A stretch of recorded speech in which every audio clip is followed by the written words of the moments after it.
This is a report on the natural hazard known as an earthquake. Earthquakes are a sudden and violent shaking of the lithosphere. They often occur with little or no warning, sometimes causing great destruction. Earthquakes occur from the movement in the Earth's crust or volcanic action, and they usually occur on tectonic plate boundaries. Major effects arise mainly from ground movement or fracture or slippage of rocks underground. The obvious effects include damage to buildings and infrastructures, along with considerable casualties. The more populated an area is, the more damage is done by an earthquake. Earthquakes are measured in magnitude, and they range from small, not noticeable or barely noticeable, to great, having the capability of causing tremendous destruction, even changing parts of the landscape. It is not yet possible to predict magnitude, time and place of an earthquake, but earthquake-prone areas are generally well identified and well known on the basis of geological features and past occurrence of earthquakes. As you can see on the map, Australia is less prone to earthquakes than other countries, but certain areas are more dangerous than others, like the coast of Western Australia is at moderate risk, as well as parts of South Australia and a couple of spots on the eastern border. The Earth is divided into a solid core, a molten magma mantle, and a crust floating on top. The crust is broken up into plates. Convection currents in the magma causes the plates to move in different directions. Most earthquakes occur on plate boundaries. Where plates converge, one plate is drawn slowly beneath the other. This takes place over thousands of years. Where plates diverge, lava emerges from the mantle and cools and forms new sections of crust. Diverging plate boundaries are often found underwater. Plates move very slowly alongside each other. Faults are found at the edges of the plates, where the crust is moving in different directions. In some places, the plates become locked together. Kinetic energy builds up in the locked plates. When the plates give, the stored energy is released in the form of an earthquake. The point of the earthquake's origin beneath the surface is called the hypocenter. An earthquake emits its power as three waves of energy. Primary or P waves are felt as a sudden jolt. Secondary or S waves arrive a few seconds later and are felt more sustained side-by-side shaking. Surface waves radiate outwards from the epicenter, the point on the surface directly above the hypocenter, and arrives after the main P and S waves.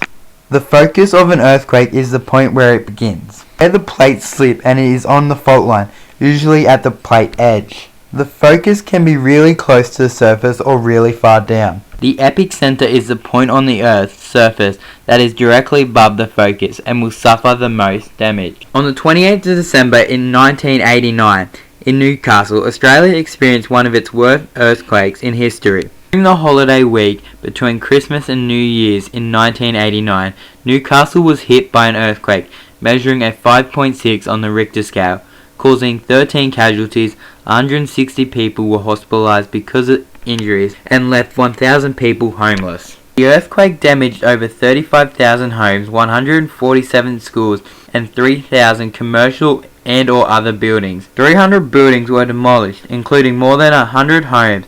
Also, the Newcastle's Workers Club, the Century Theatre and the King's Hall was also demolished.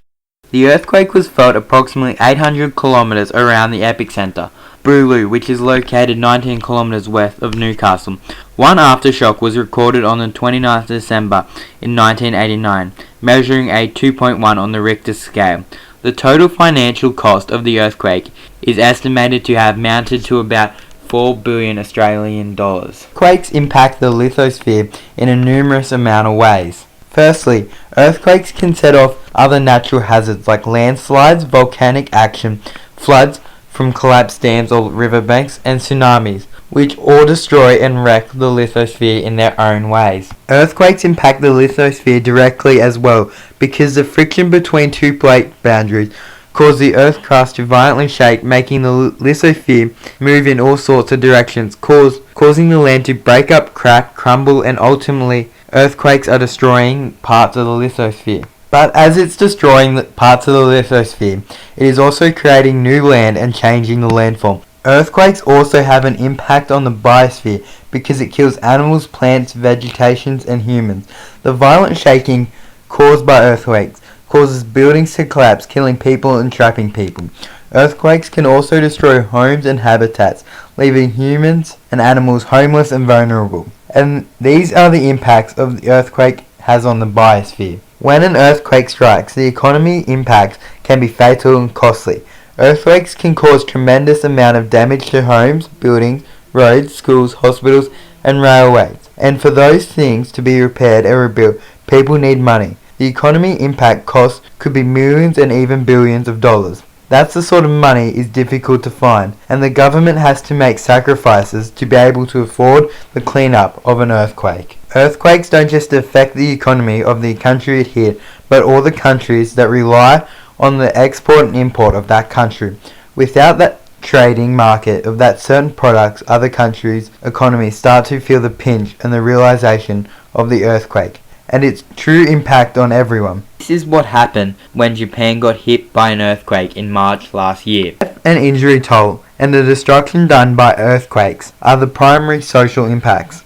But there are also secondary impacts on education and transport in society. Earthquakes don't just have negative social impact, there are also some good things that come out of an earthquake. For example, it brings people and communities closer, and it shows how generous, loving and compassionate people can be, and shows that when disaster strikes, there is aid and support from other countries. When it comes to dealing with earthquakes, individuals should know the safety protocol that is involved and should be prepared even if you are in an unearthquake prone area. Individual responsibilities involve having an earthquake readiness plan, locating a place in each room of the house that you can go to in case of an earthquake.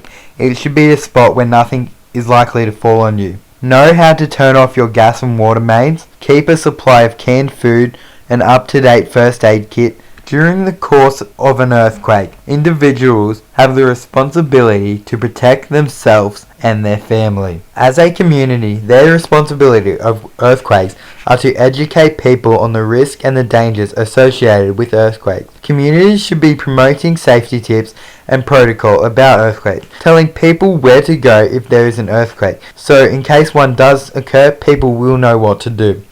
During an earthquake, committees are responsible for providing places people can go to who have nowhere else to go. Communities also have the responsibility to help with the cleaning up and the rebuilding of the community. The responsibility is to teach people what to do during the course of an earthquake. The government has the responsibility of making sure people have places to go when earthquakes do hit, and that buildings and homes are built to withstand violent shaking of the ground, known as an earthquake. The government also has the responsibility to help rebuild and provide financial support for those who lost everything during an earthquake. In the Newcastle earthquake, the government responded by helping physically and financially to rebuild communities, buildings, homes, schools and roads. But they also helped in the search and rescue of many people. After this horrific earthquake in Newcastle, the government enforced laws and legislations about the strength of infrastructure and homes.